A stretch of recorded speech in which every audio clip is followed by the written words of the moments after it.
mentioned moving Brad Hawkins back to safety. When I talked to Jim, he said, Tyreek Kennel, and we could see this last year, he has emerged not just as a leader with his play on the field, but a leader vocally. He's starting to flex in that regard. But you started to change things a bit at the other safety spot. We saw Jamark Woods get some more playing time at the end of the year. How's the safety position shaping up outside of Tyree, who I figure is a fixture there?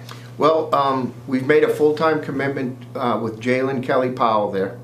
So, and he's really benefited from the off season. He's gotten bigger, he's stronger, he's faster.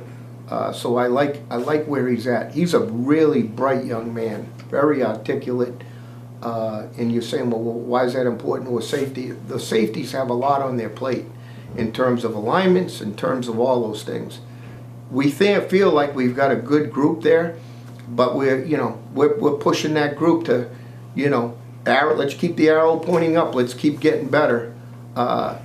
If you said to me, which position has the most responsibility, it would be the two safeties. So those guys just don't have they just are not able to walk out there and play the game and everybody tells them where to line up in those things. They have to tell everybody where to line up. We give a strength call.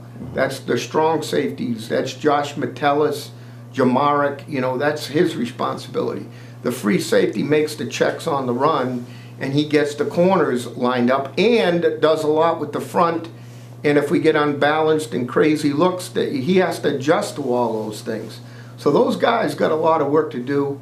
We've got a lot of confidence in those guys, and I anticipate that group being our most improved group coming out of the winter. Wow. All right. So you mentioned Jaylen Kelly-Powell making a full-time commitment to safety, but he's a quick guy.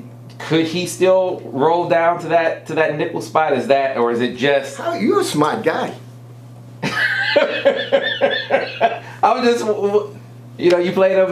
Could happen, but yeah, we're fooling with him at the nickel. Gotcha. All right. So that's easy. Where's displaced number two? Go line up and go cover him.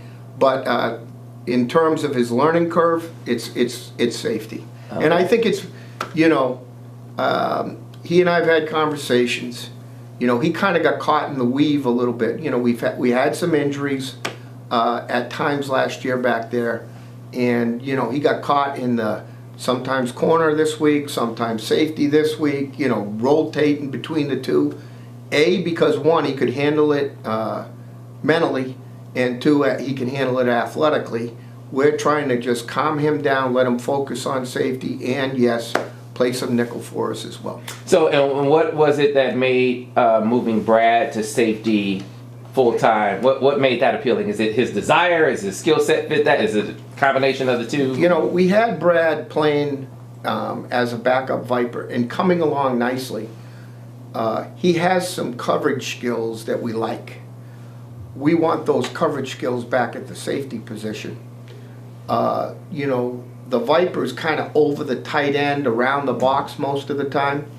So we're taking Glasgow and putting him closer to the box, leaving him on the tight ends, removing him from covering the slots, and obviously in a compatible role with Kalik.